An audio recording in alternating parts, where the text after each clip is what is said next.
Bonjour, dans cette vidéo, je vais vous montrer comment monter la poche cavalière. Alors, c'est quoi la poche cavalière? C'est la poche, ou plutôt les deux poches qui se trouvent sur le devant du jean. Donc, elles sont importantes. Pourquoi? D'abord parce que ce sont des poches, que ce sont des éléments utiles, mais en plus, elles sont décoratives, elles font pleinement partie du style du jean. Le jean, ce sont les poches arrière, les deux poches cavalières et la braguette, en gros. Donc, poche cavalière, elle est ici, montée. La poche cavalière, alors celle-ci, je l'ai montée avec ce qu'on appelle la poche tiquée ou encore la poche briquée ou encore la poche goussée, ça dépend, vous aurez les trois termes utilisés en fonction soit des livres, soit des marques, soit des modèles. Et donc je l'appelle poche goussée dans le livre. Donc cette petite poche goussée, elle est insérée sur ce qu'on appelle la contre-poche, l'élément à l'intérieur de la poche, d'accord? Donc cette petite poche, elle est placée sur le côté droit du devant et dans les modèles du livre, elle n'est placée que sur les modèles masculins. C'est un choix, vous pouvez très bien prendre un modèle féminin et placer une poche goussée sur la poche cavalière. Vous pouvez très bien en mettre sur les deux poches, ne pas en mettre, faites ce que vous voulez. Donc là, on va voir le montage, mais on ne va pas voir le montage de la poche goussée qui est semblable au montage de la poche plaquée arrière. Vous prenez la poche plaquée arrière et vous savez comment monter la poche goussée. Donc là, on la voit ici.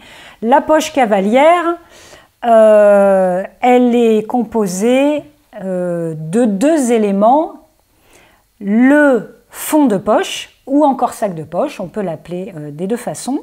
Alors sur le jean, en tout cas sur les modèles 1083, le fond de poche est coupé d'une seule pièce. Vous le voyez, c'est une pièce qui va être pliée en deux et assemblée.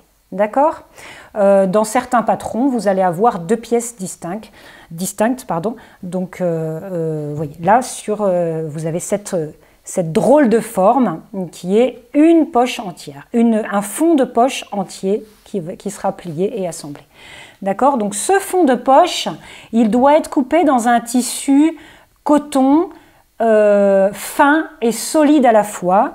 Pourquoi? Parce qu'il est très sollicité.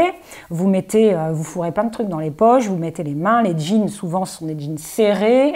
Donc l'assemblage et le tissage de la poche doit être solide.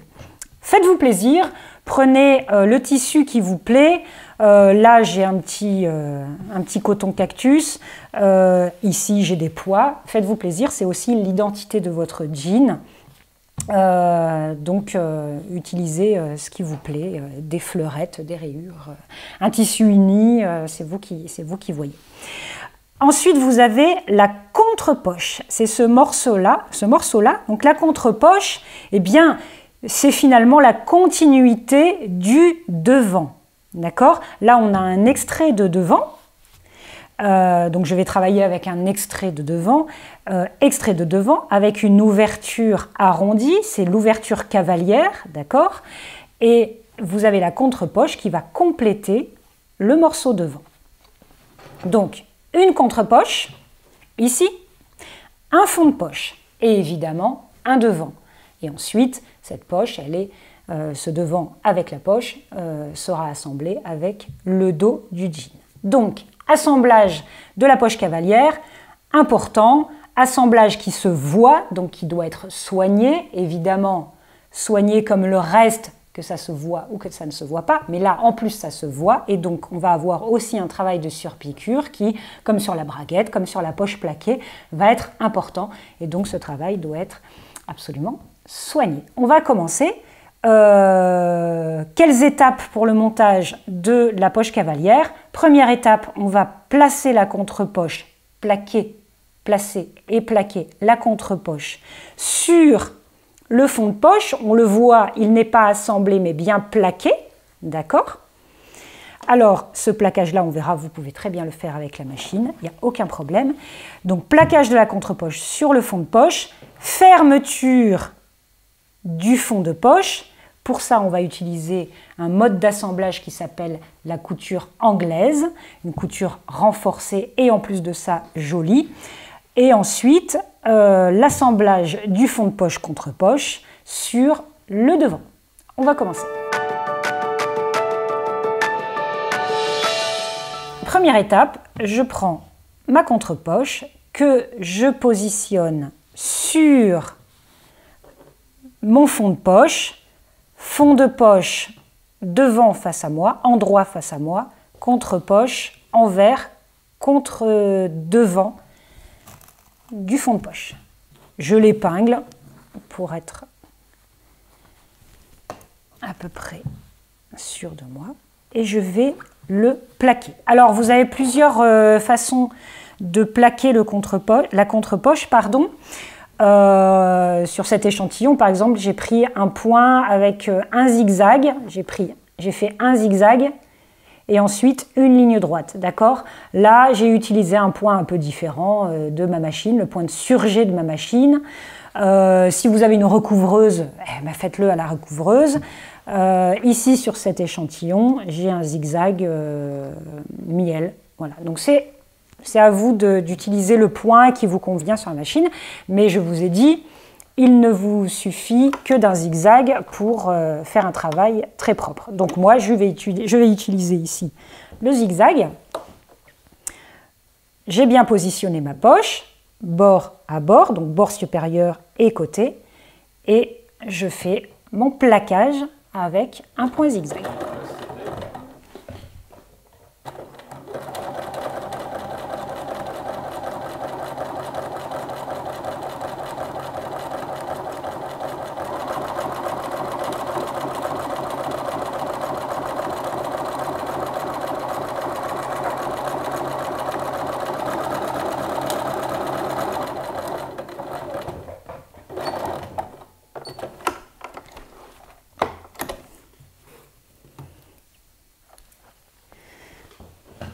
Alors là, j'ai utilisé un fil miel pour ne pas le changer sur ma machine.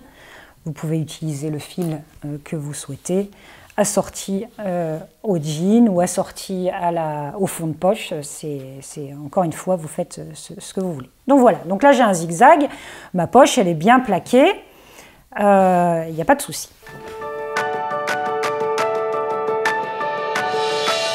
Deuxième étape, je vais fermer mon fond de poche. Alors, pour fermer mon fond de poche, je vais faire ce qu'on appelle une couture anglaise.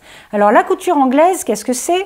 On l'utilise en chemiserie très souvent parce que c'est une couture qui est propre, aussi jolie à l'endroit qu'à l'envers. On ne voit pas les bords apparents, les bords bruts, pardon, du couturage. Ils sont enfermés dans la couture. Et c'est une couture qui est solide, qui est fine et solide. Donc elle est idéale pour la chemiserie en général, mais aussi pour le fond de poche, parce qu'elle ne génère pas d'épaisseur trop importante et elle est solide. On peut mettre les mains pendant 20 ans dans un super jean très solide et très bien fait. La poche ne se trouera pas. Donc, ce serait dommage que tout le reste du jean soit impeccable et que votre fond de poche soit troué et que vous perdiez vos clés. Donc, couture anglaise, c'est quoi? Première couture, tissu positionné. Alors là, on ne le voit pas parce que c'est blanc. Je vais le démontrer sur mon autre morceau. Mais je positionne mon tissu envers contre envers. Contrairement à une couture ordinaire, simple, je vais positionner mon tissu endroit contre endroit et lorsque je vais retourner, ma couture se trouvera sur l'envers. D'accord? Là, je vais faire deux coutures. Une première couture, tissu envers, contre envers, qui est ici. Et ensuite, je vais retourner mon ouvrage. Donc je vais me retrouver tissu endroit contre endroit et je vais enfermer ma première couture avec une deuxième ligne de couture. d'accord? Et ça va me faire un assemblage aussi propre sur l'envers que sur l'endroit et solide, puisque j'ai 2 coutures au lieu d'une. Donc là, j'ai fait ma première couture, je vais la faire ici. Donc, on est bien d'accord, là c'est facile à voir, envers contre envers. Et je vais faire ma première couture à 0,5 cm du bord. Je règle ma machine sur mon point droit. J'utilise mon fil miel, mais je le change normalement pour un fil coordonné. Et je pique.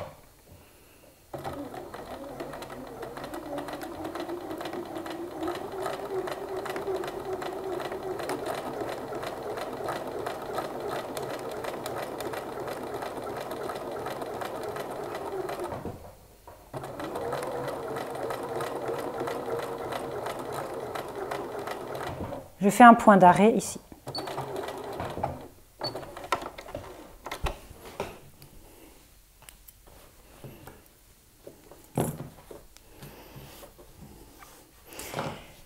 Je vais procéder à ma deuxième couture et pour être sûr de bien enfermer mon premier couturage, je vais un tout petit peu le recouper pour qu'il soit pas trop épais. D'accord? Alors, j'ai pas des ciseaux très discrets, mais ils coupent bien. Je les aime bien.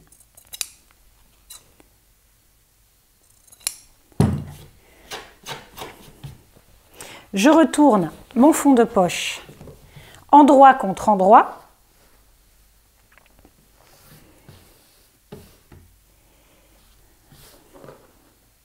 Et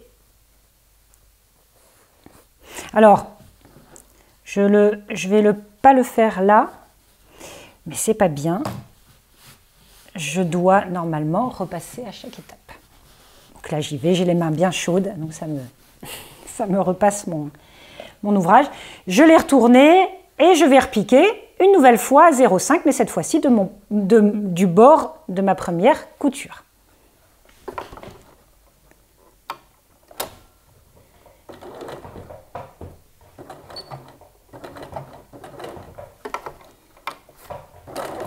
Alors, comme je suis très au bord, parfois, voilà, j'ai un peu de mal mon tissu a un petit peu de mal à se positionner parce qu'il est chassé par mon pied. Je le replace, c'est pas bien grave.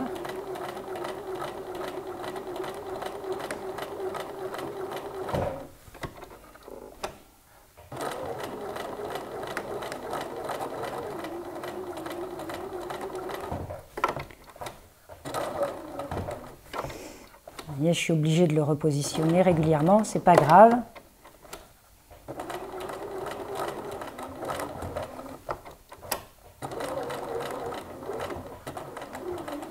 Et je fais à nouveau un point d'arrêt. Donc là, hein, c'est un fil miel, mais vous le voyez bien, évidemment, en temps normal, j'aurais pris un fil blanc coordonné à mon tissu. Donc on voit bien, je retourne mon ouvrage. J'ai pas de bord brut apparent et j'ai une couture garantie solide. Voilà. Et bien maintenant, il va falloir que j'assemble mon fond de poche ou mon sac de poche, on peut dire les deux, sur mon devant, sur l'arrondi de mon devant. Alors, je vais vous montrer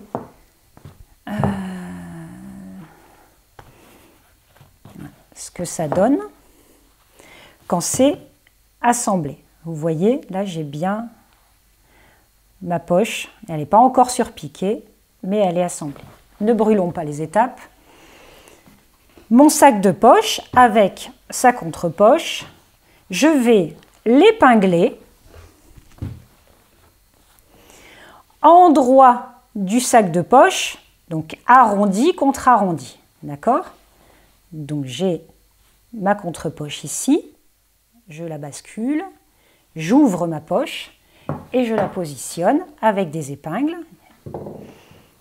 sur l'arrondi, arrondi contre arrondi, tissu, endroit contre endroit. On est d'accord sur l'épinglage. C'est comme le reste, à chaque fois que vous avez un doute, positionnez votre ouvrage comme s'il était terminé et vous le retournez. Vous allez vite comprendre les assemblages.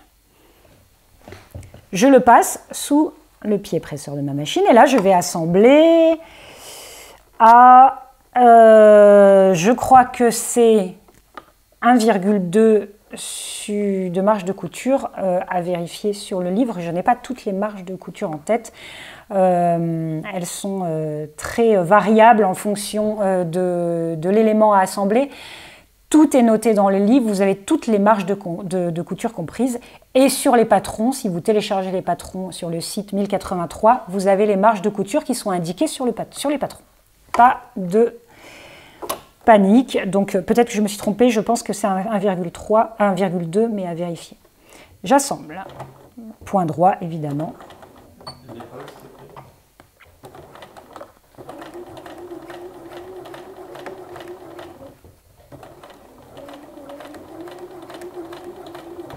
Alors attention, c'est une couture en arrondi, donc faites bien attention, avancez doucement, ne faites pas de bec, soyez régulier dans votre couture parce que cet assemblage-là, eh bien, il sera visible sur le devant. Lorsque vous allez retourner l'ouvrage, votre arrondi, il faut qu'il soit harmonieux et bien fait. Donc ne vous précipitez pas, vous cousez doucement, vous faites votre arrondi tranquillement et tout va bien se passer.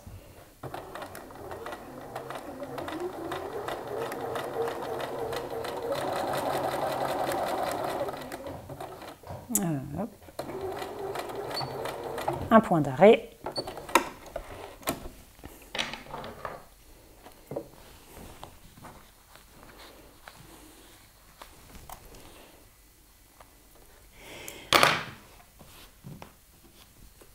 Avant de retourner la poche à l'intérieur, il va falloir cranter cet arrondi.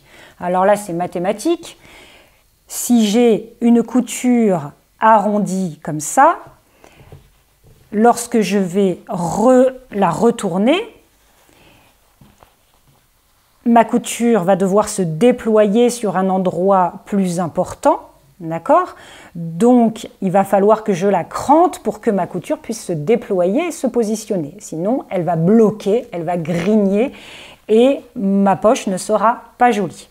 Donc, qui dit couture arrondie, dit crantage systématique.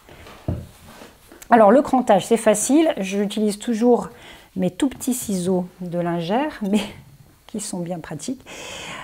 Et je crante. Alors, le crantage se fait depuis le bord brut jusqu'à la couture, à peu près à 1 mm. D'accord? Je vais cranter tout le long de ma couture arrondie et à peu près tous les un peu moins d'un centimètre. Je laisse un peu moins d'un centimètre entre chaque cran. Voilà. Et là, on est en ligne droite. C'est pas la peine. Voilà. J'arrête là. Je vais en refaire un ici. Voilà. On voit bien qu'une fois que j'ai cranté et que je retourne, ma marge de couture trouve sa place. Elle a de la place, elle a la place pour s'épanouir et je peux retourner mon ouvrage. Alors, j'ai laissé une aiguille, c'est pour ça que ça ne fonctionne pas. Regardez, on voit, ça y est, ma poche se dessine bien. D'accord? Ça y est. Je vois enfin où je veux en venir. Où je veux aller. Où je veux en venir. Où je veux aller.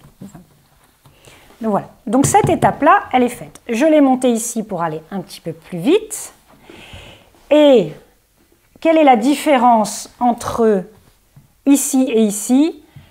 C'est le repassage. Et on voit toute la différence, d'accord, et l'importance du repassage. Donc je vais devoir repasser avant de continuer. Et on l'a vu dans le pont de la braguette, si vous l'avez déjà regardé, je vais faire repasser, mais faire rouler mon couturage à l'intérieur de la poche. Alors là, c'est très important.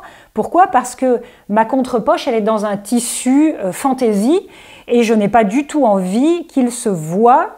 C'est un peu mon jardin secret, ce tissu. C'est moi qui l'ai choisi, mais je ne veux pas qu'il se voie. Et je veux absolument pas qu'il y ait cette couture apparente sur le bord de ma poche, sur le bord arrondi de ma poche. Donc, je vais faire rouler ma couture à l'intérieur. D'accord? Et la repasser. Et avec mon fer, je vais bien la repasser pour qu'elle soit à l'intérieur de ma poche. On est d'accord? Une fois que j'ai bien repassé, je vais faire une première surpiqûre le long de l'arrondi. Alors là, c'est pareil, la surpiqûre, on fait attention, elle se voit, elle est décorative. Et en plus de ça, elle est en arrondi. Donc on y va doucement et on ne se précipite pas et tout va bien se passer. Je mets ma machine au point droit. 3,5, c'est de la surpiqûre. Et alors attention, hein, je chasse mon fond de poche intérieur, ma contre-poche, je ne veux pas la prendre dans la surpiqûre. Donc je fais bien attention. Je positionne ma poche, mon bord de poche sous mon pied presseur. Je choisis l'écartement que je veux avoir. Ici, je prends 2 mm. Et j'avance doucement. Je peux régler ma vitesse de couture. Sur certaines machines, c'est possible. Je la mets en vitesse moyenne et j'avance tranquillement et doucement.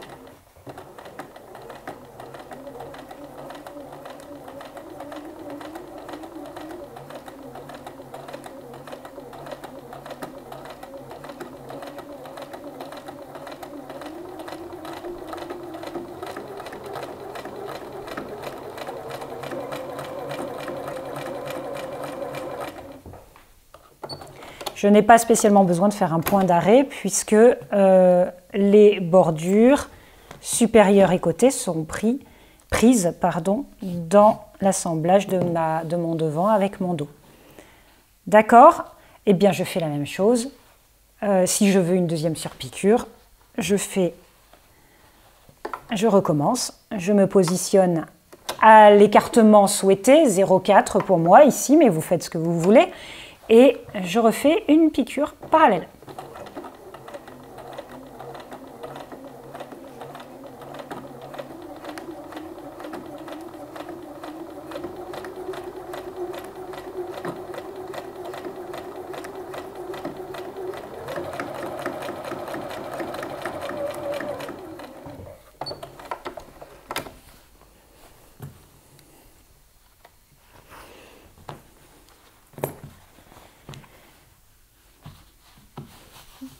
Ma poche cavalière est terminée. Qu'est-ce qui me manquera ensuite? Eh bien, l'assemblage du devant avec le dos. Donc, en attendant de faire cet assemblage, j'épingle mon côté, fond de poche devant et ma ceinture, si j'ai besoin. Voilà, le haut de ma poche, etc. pour pas que ma poche se déplace et se balade le temps du montage du reste de mon jean. Donc j'ai mis mes épingles et vous voyez sur mon jean fini, lorsque mon devant contre poche-poche sera assemblé avec mon dos, je vais renforcer encore plus ma poche, je vais poser un rivet. Là j'en ai mis un sur le côté, mais je peux très bien en rajouter un sur la ceinture et en plus ma poche et mon assemblage sera renforcé par une surpiqûre qui va longer tout le sac de poche. On voit à l'intérieur, ma surpiqûre s'arrête en bas du sac de poche.